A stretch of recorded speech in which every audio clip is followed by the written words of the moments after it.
तो सीमा को लेकर सीमा पार हिंदुओं पर चल रहा है सितम। कहीं मंदिर तोड़े जा रहे हैं, कहीं जबरन शादी करवाई जा रही है, कहीं पर अत्याचार हो रहा है। इसी मुद्दे पर करने जा रहे हैं हम बड़ी बहस। और इस बड़ी बहस में शामिल होने के लिए हमारे साथ हमारे स्टूडियो में मेहमानों का एक बड़ा पैनल है। और इस पैनल की तस्वीरें आपके सामने हैं। हमारे साथ सचिन के वो पड़ोसी हैं जहां पर इस वक्त सीमा ने शरण ली हुई है। और इसके अलावा पाकिस्तान के सिंध से आए वो तमाम शरणार्थी जो पाकिस्तान का सितम देखकर आए हैं और इस वक्त भारत में शरण लिए हुए हैं। साथ ही कई और मेहमान होंगे, उनसे भी आपका परिचय कराएंगे। लेकिन उससे पहले बड़ी खबर पर एक नजर। सीमा को लेकर बौखलाहट में पाकिस्तानी सिंध में 3 बेटियों से लिया गया बदला।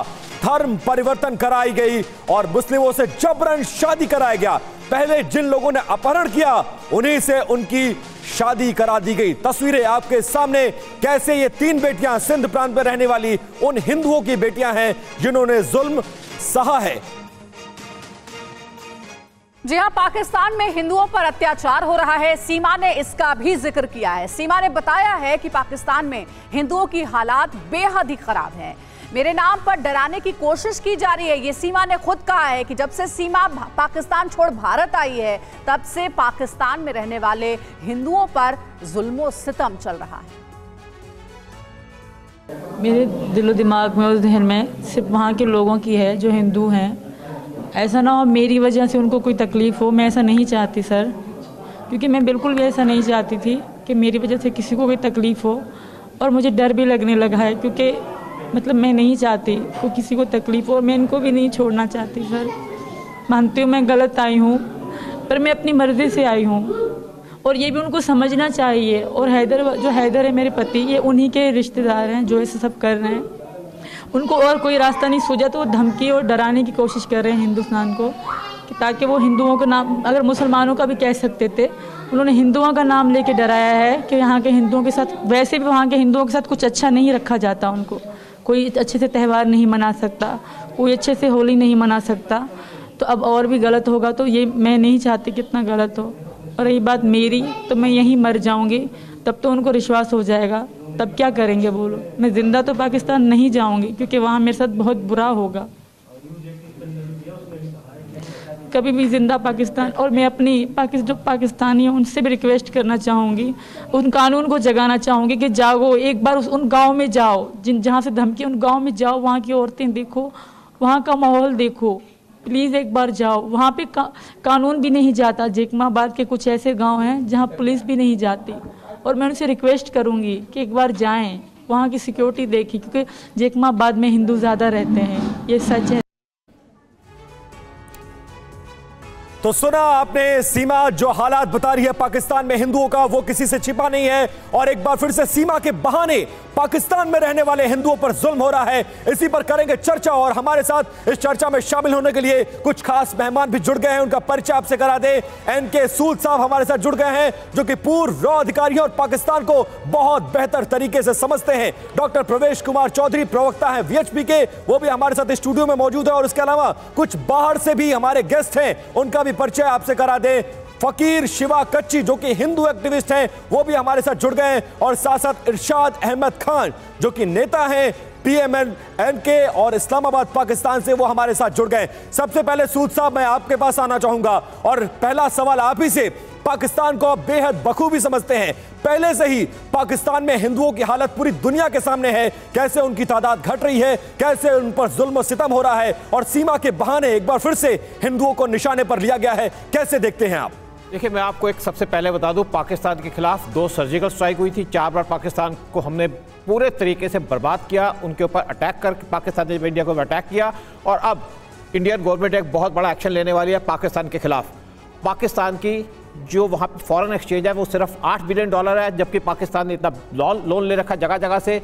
और $76 बिलियन पाकिस्तान ने लोगों का लोन जो देना है वापस देना है अगले 36 महीनों के अंदर। सवाल यह है कि हिंदुओं की हालत पहले से खराब है। सीमा के बहाने एक बार फिर से आपने देखा अपहरण किया जा रहा है, तमाम चीजें हो रही हैं, उसको लेकर हालात क्या है? जी, मैं उसी पे आ रहा हूँ। मैं पाकिस्तान के पहले आपको हालात बता दूं कितने कमजोर हैं।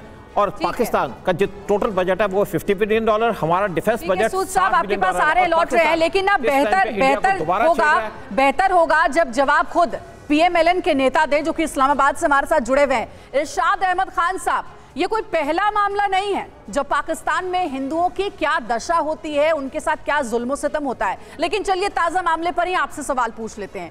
3 नाबालिग लड़कियों को पहले अगवा किया जाता है, जबरन इस्लाम कबूल करवाया जाता है और उसके बाद जबरन शादी भी करवा दी जाती है। क्या आपके संज्ञान में ये मामला नहीं आया है? इस पर कुछ कहेंगे आप?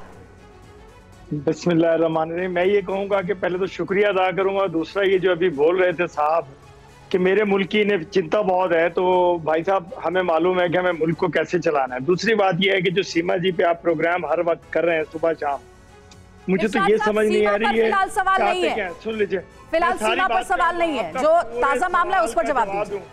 मैं पूरे सवाल का जवाब दूंगा आपके। आप अभी दिखा रहे, देखें मुझे सुना करें, फिर आप बीच में बोला करें।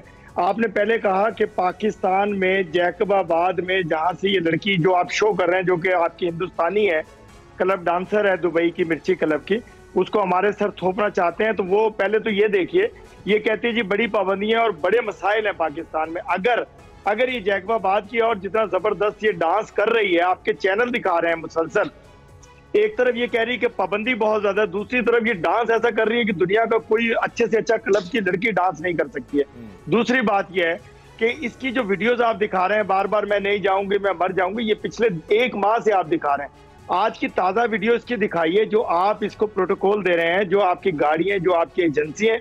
मैं हैरान हूं आप लोगों पे कि आपने अपने एजेंसी के उन लोगों को सजा क्यों नहीं दी जिनके होते हुए ये हिंदुस्तान की सरहद पार के, अगर बकौल आपके ये पाकिस्तानी, वैसे पाकिस्तानी नहीं, आपकी हिंदुस्तान की लड़की है जो कि दुबई में डांस क्लब में डांस करती थी और वापस आ गई। दिक्कत यही है इरशाद साहब, आपसे सवाल कुछ और पूछा जाता है, जवाब आप कुछ और देते हैं। चलिए हमारे साथ देखिए फकीर शिवा कच्ची है, हिंदू एक्टिविस्ट है, वो हमारे साथ जुड़े हुए, शायद वो आपको ज्यादा बेहतर तरीके से जवाब दे पाए। फकीर शिवा साहब, क्या हालात है हिंदुओं की पाकिस्तान में? देखिए ना, 3 नाबालिग लड़कियों को जबरन इस्लाम कबूल करवाया गया और उनकी शादी भी करवा दी गई। सवाल का जवाब नहीं दे पाते हैं इरशाद साहब इसके बारे में? देखें, ये कल का वाकया है। 3 बच्चियां बिल्कुल सादकाबाद पंजाब डिस्ट्रिक्ट रेंज झारखंड से उनको वोट की डेर की पहुंचाया गया और वहां उनका मजहब तब्दील किया गया है। देखें, एक अफसोसनाक ये कि तीनों बहनें एक ही, अब 3 बहनें वहां से कैसे वहां पहुंची है, इसकी तहकीकात भी होनी चाहिए। हमारी जो सिंध गवर्नमेंट है, पंजाब गवर्नमेंट है और जो हमारी वफाकी गवर्नमेंट है, जो हमारी वफाकी एजेंसीज है, उन सबका फर्ज है कि इस मामले पे, ये मामूली मामला नहीं है। 3 बहनें एक ही घर से, बड़ा दुखदायक और अफसोसनाक वाकया है जिससे पूरी हिंदू कम्युनिटी को हमें दुख और अफसोस हो रहा है। जब देखें, ये हिंदू मुस्लिम फसाद की बात ना करें आप ये लड़कियां अगर अपनी मर्जी से किसी बॉयफ्रेंड के साथ गई हैं तो इनकी इन्वेस्टिगेशन होगी और जो इनके पेरेंट्स हैं वो इनको संभाल लेंगे। इसमें हिंदुस्तान का लेना देना क्या? अगर मेरे मुल्क में अगर कोई बच्ची है अपनी मर्जी से किसी के साथ, बिल्ली का बच्चा भी नहीं उठा सकते, पंजा मारता है वो, इंसान की 3 बच्चियां उठा ली गई।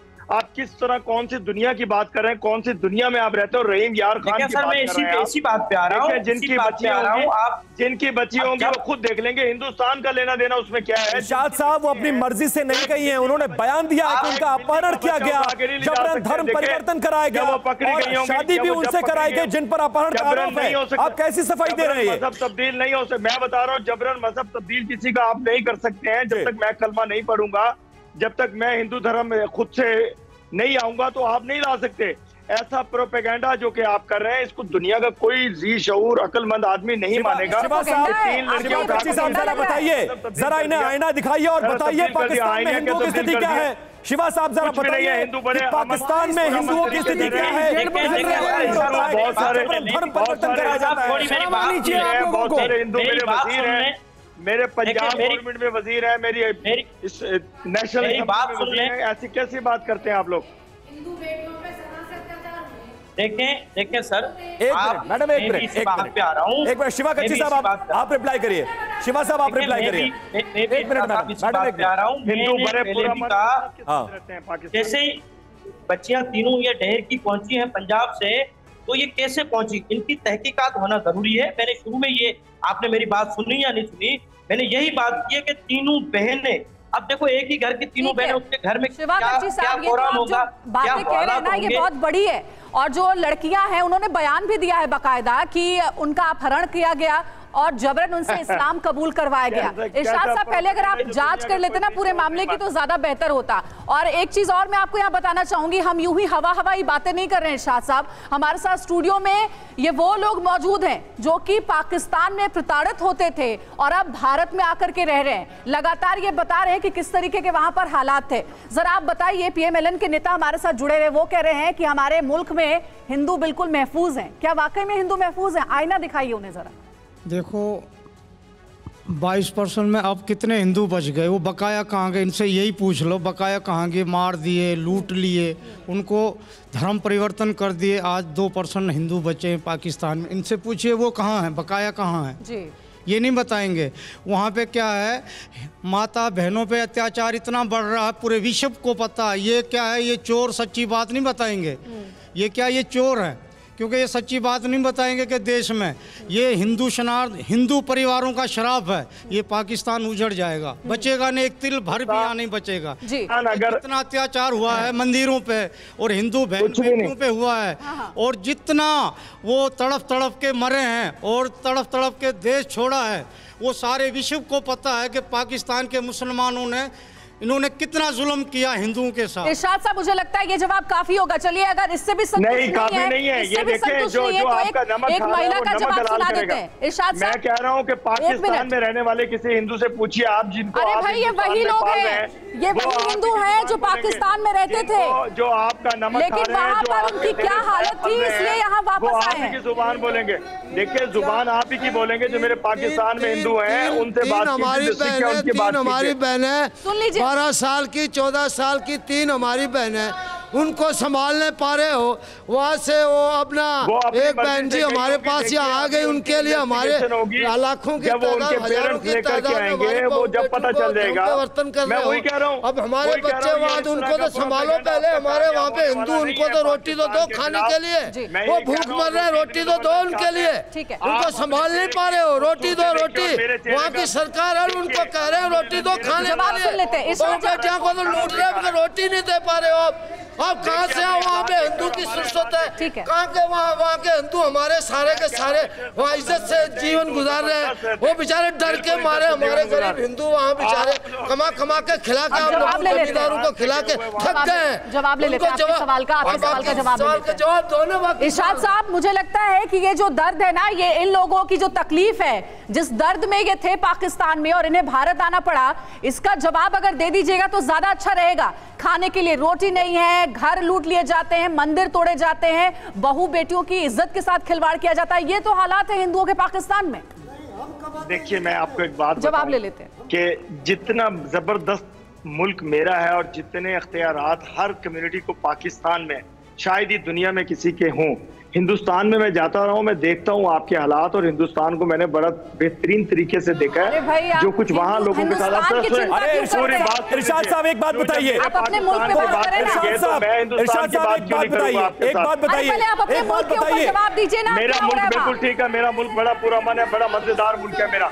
आकर तो देखिए आप, जब मैं हिंदुस्तान जाता था और जब मैं हिंदुस्तान जाता था, मुझे लगता था कि मैं पता नहीं कौन सी दोजख में आ गया हूँ। जब मैं अपने पाकिस्तान आता था, मुझे लगता था मैं जन्नत में आ गया हूं। ठीक है, आपके हिसाब से ऑल इज वेल। एक मिनट इरशाद साहब, एक मिनट आपके पास वापस आते हैं। हमारे साथ उस सीमा के पड़ोसी भी हैं जिसको 2 महीने से ये लोग आसपास अपने देख रहे हैं और उसके क्रियाकलाप को भी देखा। लेकिन आप ये बताइए कि सीमा जैसी हालत में रह रही है, क्या अगर कोई हिंदू यहां से गया होता तो पाकिस्तान में ये स्थिति होती? क्या लोग हाथों पर बैठाते? क्या इस तरह से उसको इज्जत मान सम्मान देते? अब से शायद 6-7 साल पहली घटना है। कोई अहमद अंसारी गए थे, प्यार में गए थे, इन शर्मनाक लोगों ने, इन गंदे लोगों ने उस व्यक्ति को 3 साल जेल में डाल दिया था, सूरज भी नहीं देखने दिया था। इन लोगों के देश में इतना अत्याचार है, मैं कहूं कि राक्षस फैले इन लोगों के सामने। और इनकी सीमा हैदर हमारे देश में 2 महीने से हम देख रहे हैं, पूरे हिंदुस्तान ने सिर माथे पे बिठाया, उसको किसी ने धर्म कर परिवर्तन नहीं कराया। सवाल बड़ा यही है, करके आई, तुम्हें शर्म आनी चाहिए, डूब मारो किसी देश में। क्या लगता है आपको, हिंदू अगर यहाँ से कोई गया होता या कोई हिंदुस्तानी गया होता तो क्या स्थिति होती? आज के पाकिस्तान में जैसे हमारे मछली पकड़ने वाले चले जाएं, वो ये अत्याचार करते हैं, इन्होंने सदा अत्याचार करा है। और ये इतने बेशरम हो गए हैं कि इन्हें ना किसी की इज्जत की पता, क्योंकि खुद की इज्जत होती है, वो इज्जत करना जानता है या क्या जानते हैं? तो इरशाद साहब ये बताइए, इरशाद साहब ये बताइए, जरा ये बताइए, आजादी के बाद से 70 सालों में वहां जो हिंदू आबादी थी वो 22% से 2% हो गई, लेकिन भारत में मुसलमानों की स्थिति देखिए और ये बताइए कितने ऐसे मुसलमान हैं जो भारत छोड़कर पाकिस्तान चले गए, जरा बताइए आप। बहुत गौर से सुनिएगा, ये मेरी जो मोहतरमा अभी बोल रही थी, बड़ा शोर डाल रही थी कि अंसारी साहब पाकिस्तान गए, पाकिस्तान के साथ गई, शर्म नहीं आती? तुम्हारे घर में बेटी है क्या? है बेटी? अरे तेरी बेटी हिंदू के साथ हम रखेंगे? शर्म नहीं आती? देखो हम सिर माथे बिठा के रखेंगे, तुम्हारी तरह अत्याचार नहीं करेंगे देश में। अब जवाब ले लीजिए, मेरा जवाब लीजिए, जवाब सुने। देखें, चुड़ैलों की तरह बोलने से कोई फायदा नहीं है। आप मेरी बात सुनिए, देखे सुनिए, पहले मेरी बात जवाब देने दीजिए। इरशाद साहब बोलिए। मुझे ये खातून ये फरमा रही थी कि अंसारी को पाकिस्तान गया और उसको रोशनी नहीं देखने दी। मैं आपसे एक सवाल करूंगा, यासीन मलिक मकबूजा कश्मीर का एक लीडर है, कश्मीरी लीडर है, उसे 10 साल से बंद किया हुआ। उसकी बच्ची परसों में देख रहा था कि आजाद कश्मीर की असेंबली में तकरीर कर रही थी कि मैं 2 साल की थी तो मेरा अब्बा मुझे मिला और उसके बाद मैं अपने वालिद को नहीं देख सकी। तो शर्म कीजिए आप लोग कि आप तो आतंकवाद रहेंगे, उसके खिलाफ साजिश करेंगे तो आपके खिलाफ आरती उतारी जाएगी। करेंगे, साजिश नहीं करेंगे, मुल्क उनका है, वो मुल्क यासीन मलिक का है, मकबूजा कश्मीर कश्मीरियों का है। आप शर्म करें, झूठ आप बोल रही हैं। देखिए फटके मर जाएंगे आप, इलीगल तरीके से नहीं आई, वो आप ही की बेटी है, मुझे तो लगता है आप ही की बेटी है। बेवकूफ आप लोग हो जिसको कह रहे हो कि वो सरहद पार करके आई है, तो उसको सजा दे दीजिए। कश्मीर को बदनाम कर रहा हूँ, कश्मीर आपका नहीं है, कश्मीरियों का है। कश्मीर कश्मीरियों का है और कश्मीरियों को आजाद कीजिए। जुल्म करते हो आप लोग, जब से धारा 370 आजाद जिंदगी जी रहे हैं, आपने मोदी जी के राज में, अगर मोदी की सरकार पाकिस्तान में भी आ जाए ना, तुम कैसे तुम दबा के भागते फिरोगे? बहुत मोहल्ले वाले तंग होंगे आपसे मोहल्ले वाले बहुत तंग होंगे जितना बोलती हो। और मेरे भाई का क्या बनता होगा जो आपका, तुम मिट जाओगे नक्शे में से। अरे ठीक है, देखिए आप इरशाद साहब, मैं वही कह रहा हूँ कि एक मिनट इरशाद साहब डालने से सुनिए ना, इरशाद साहब ये पर्सनल कमेंट करने से कुछ नहीं होगा, सवाल का जवाब दीजिए। मैं पर्सनल कर रहा हूँ, मैंने जवाब दिया कि अंसारी को सूरज नहीं देखने दिया। मैं कह रहा हूँ, मैंने एक सवाल किया कि यासीन मलिक आपने जो कश्मीर पे कब्जा किया हुआ उसका लीडर है, उसको 10 साल से आपने जमीन बोझ किया हुआ है। ठीक है, अब चर्चा को आगे बढ़ाते हैं, बिठा लेते हैं, चर्चा को आगे बढ़ाते हैं। नहीं इरशाद साहब सवाल तो बनता है ना, सवाल तो बनता है, सवाल तो बनता है, आप जवाब भले नहीं दे, ये अलग बात है। जब मैं आपकी बात सुनता हूँ तो आप आराम से सुने, ना के शोर डाला जाए। शोर डालने से प्रोग्राम का कोई फायदा नहीं होता। मेरे ये देखें ये शोर, ये तरीका देखें, आप कह रही पर्सनल, अब ये देखिए इनके बोलने का तरीका। अब जवाब दीजिए, सिलसिलेवार तरीके से जवाब दीजिए, लेकिन तथ्यात्मक बात करिएगा। तथ्यात्मक बात, आप लीक से हटकर बात करते हैं, जरा सीधा सवाल आपसे है। करें सवाल करें आप, मैं जवाब देता हूं आपको। सवाल यही है इरशाद साहब, ये गुस्सा आपने देखा, सवाल यही है और प्रॉब्लम यह है कि आप सीधे सवाल का सीधा जवाब नहीं देते हैं।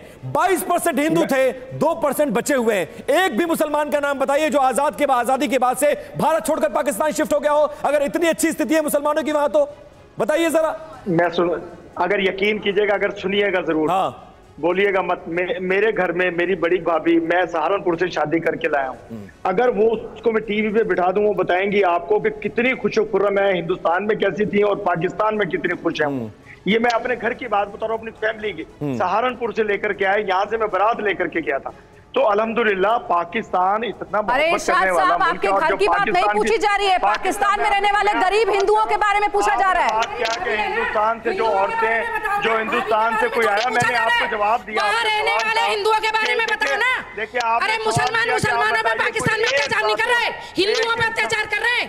ये सीमा हैदर आई, इन लड़कियों का क्या दोस्त था, इनका धर्म परिवर्तन क्यों कराया, इनको किडनैप क्यों किया? देखिए शोर ना करें, भाभी की ना बता, उन लोगों की बता जो वहाँ रह रहे हैं देश में, उन पर अत्याचार कर रहे हो। आपको हंसी बड़ी आती है, बहुत बेशर्म इंसान। जवाब दीजिए, जवाब दीजिए। आप एक घटना का जिक्र कर रहे हैं, लेकिन ये बताइए, इन 3 बेटियों का पहले अपहरण किया जाता है, जबरन धर्म परिवर्तन कराया जाता है, फिर जबरन उन्हीं से शादी जिन्होंने अपहरण का, जिस पर आरोप है, शर्म नहीं आती? अब जवाब ले लेते हैं, आप जवाब लीजिए। मैं ये कह रहा हूं कि देखें, अगर खुदा न खास्ता कोई मेरा पाकिस्तानी सरहद क्रॉस करके आपके हिंदुस्तान जाता, उसको मार दिया जाता। मैं बार बार आपके चैनल पे कह रहा हूं। अच्छा, तो सीमा शायद इन्हीं की बेटी है, ये इन्हीं की बेटी है जो चीखें मार रही है। मुझे लगता है ये इनका और उसका डीएनए कीजिए, क्योंकि शोर जो बहुत जो लग रहा है, जो तकलीफ होती है ना, अपने को किसी को तकलीफ होती है, तो मुझे तकलीफ क्यों नहीं है? मैं तो कह रहा हूँ मार दीजिए उसको। अगर वो अरे इरशाद साहब कैसी बातें करते हैं आप, अभी भी मानने से आप इनकार करें कि सीमा पाकिस्तान से आई है। हिंदुस्तान है, ये पाकिस्तान नहीं है भाई, आपके जैसे नहीं है हम लोग। शरिया का कानून नहीं चलता है यहाँ। जबरदस्त है तो यासीन मलिक को छोड़िए, उसको हमारी तरह का कोई नीच नहीं है हिंदुस्तान में जो मार देगा। अगर उसका अपराध साबित होता है, कानूनी दंड मिलेगा, चाहे वो डिकोड हो या जो हो, वो सरकार का फैसला होगा। ठीक है, ठीक है, ठीक है। अब जरा चर्चा को आगे बढ़ाते हैं। इरशाद साहब देखिए, हमने इसीलिए स्टूडियो में इसीलिए शरणार्थियों को यहाँ पर बुलाया है ताकि वो असल हकीकत बता सके कि पाकिस्तान में आखिर हिंदुओं की हालत कैसी है। आपको बोलने का बहुत, अरे कैसी बातें करते हैं आप। ये पाकिस्तान में रहने वाले हिंदू है जो कि भारत आए हुए हैं, भारत में सालों से रह रहे हैं क्योंकि वहां पर उनकी दुर्दशा थी। अब जरा थोड़ा धैर्य रख के, पेशेंस रख के इन्हें सुनिए कि क्यों यहाँ पर ये पहुंचे हैं पाकिस्तान से। आप बताइए, पाकिस्तान में हिंदुओं की क्या हालत है, वहां पर बेटियों की क्या इज्जत रखी जाती है? पाकिस्तान में सबसे वहाँ बुरी हालत है। ये जो भी कुछ कह रहा है ये सब झूठ कह रहा है। किसी हिंदू का बाप मर जाता है तो वहाँ के जमींदार क्या करते हैं कि नाश रख दो, पहले दफनाने मत जाओ, जलाने मत जाओ, पहले ये खेत का पूरा काम करो, उसके बाद तुम जलाने जाइए, उसके बाद तुम उसकी खबर ले। उन्हें भी ना देते हैं। अरे देखिए, इनकी आंखों में आंसू है, इनकी आंखों में आंसू है जब ये अपने दर्द को बयां कर रही है। झूठ बोलता है। कोई अपनी मर्जी से हमारी बेटी बहू को। इरशाद साहब आपको रोकना होगा। वीएचपी के प्रवक्ता है प्रवेश चौधरी, आप क्या देखते हैं? इरशाद साहब आपको सुन रहा है, आप वहां से शरणार्थियों को सुना, आप सीमा की स्थिति को देख रहे हैं, क्या कहना चाहेंगे? जबरदस्ती करके एक सेकंड। ये जब बोल रही है ना इरशाद साहब, तो इनकी आंखों में आंसू हैं। ये बता रही हैं कि वहां पर बेटियों की क्या दुर्दशा होती है, शांति से सुकून से रहने तक नहीं दिया जाता। आप भी कुछ कहना चाह रही थी जी। जब अपनी मर्जी से यहाँ से कर लेते हैं तो यहाँ क्यों आते हैं? हिंदुस्तान में क्यों आते हैं? कोई नहीं करते जबरदस्ती। ये झूठ बोल रहा है। हमारी सारी खेत को आबाद कराते हैं। जब पैसे देने के लिए आ जावे ना तो सारे हड़प लेते हैं, हमें कोई हिस्सा नहीं देता है। मार पीट के धर्म बदलने का कितना दबाव होता है? वो तो बहुत होता है हमारे पास, बहुत होता है। कोशिश करते हैं, ये कितनी कोशिश किया, फिर भी हम हमारी इज्जत बचा के यहाँ आए हैं। ठीक है, भी करते हैं। गाय प्रवेश चौधरी, अंजलि प्रवेश चौधरी वीएचपी के प्रवक्ता हैं, वो कुछ ऐड करना चाह रहे हैं। प्रवेश जी बताइए। जो भी कह रहा है ये झूठा कह रहा है। जबरदस्ती करते हैं, कहते हैं हम जबरदस्ती ना करते हैं, कोई अपनी मर्जी से मुसलमान ना बनते हैं, ये जबरदस्ती मुसलमान बनाते हैं। आप ये जब कह रही हैं आपकी आंखों में आंसू हैं, वहाँ पर क्या आपने सहा है, क्या झेला है कि आपको तो बिल्कुल जबरदस्ती आंसू निकाल रही हैं आप उनकी आंखों। हमारा पूरा परिवार बहुत दिक्कत में है।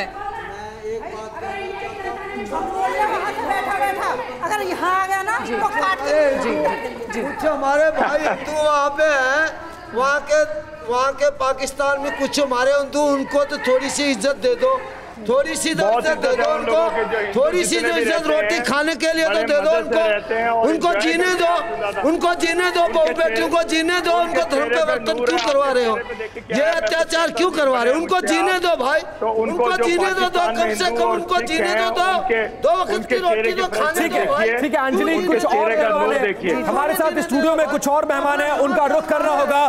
प्रवेश साहब, आप बहुत लंबे वक्त से इंतजार कर रहे हैं, पूरी डिबेट आप सुन रहे हैं, क्या ऐड करना चाहेंगे? इरशाद साहब से पूछिए कि पाकिस्तान के निर्माण के बाद पहले लॉ मिनिस्टर जोगिंदरनाथ मंडल थे, वो हिंदू थे, वो क्यों पाकिस्तान छोड़कर आए?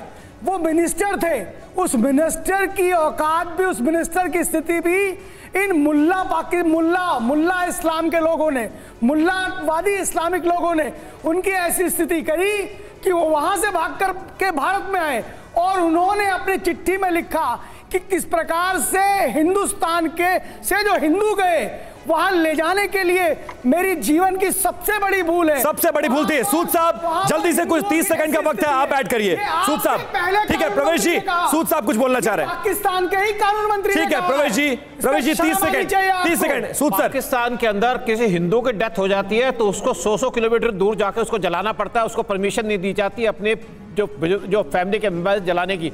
पाकिस्तान के अंदर शमशान के लिए भी जमीन नहीं दी जाती है और अंतिम संस्कार के लिए भी जगह नहीं दी जाती है। शिवा कच्ची कब्रिस्तान रेप करते हैं मुल्ला ये। इवन देखिए समय की थोड़ी कमी है, मुझे पता है। जल्दी से पाकिस्तान के अंदर ऐसा सेक्स का इनको झटका लगा हुआ है। देखिए मुझे पता है कि ये विषय ऐसा है कि इस पर बोलने के लिए बहुत कुछ है बोलने के लिए, लेकिन अफसोस कि जिस जिम्मेदार नेता को हमने इस्लामाबाद से बुलाया है यहाँ पर जवाब देने के लिए, वो जवाब नहीं दे रहे हैं। अब क्लोजिंग का टाइम आ गया, इसलिए जल्दी से इरशाद साहब एक कमेंट करिए जल्दी से। मैं ये कहूंगा कि ये जो आप चर्चा कर रहे हैं हिंदुओं, सिख और मुसलमानों पे जुल्म का, मैं अपने किसी हिंदू दोस्त को आपके प्रोग्राम में अपने साथ लाऊंगा। लॉ मिनिस्टर ने कहा है, आपके पहले कानून मंत्री ने कहा है पाकिस्तान के बारे में। हिंदू हैं यहाँ पे पाकिस्तान में।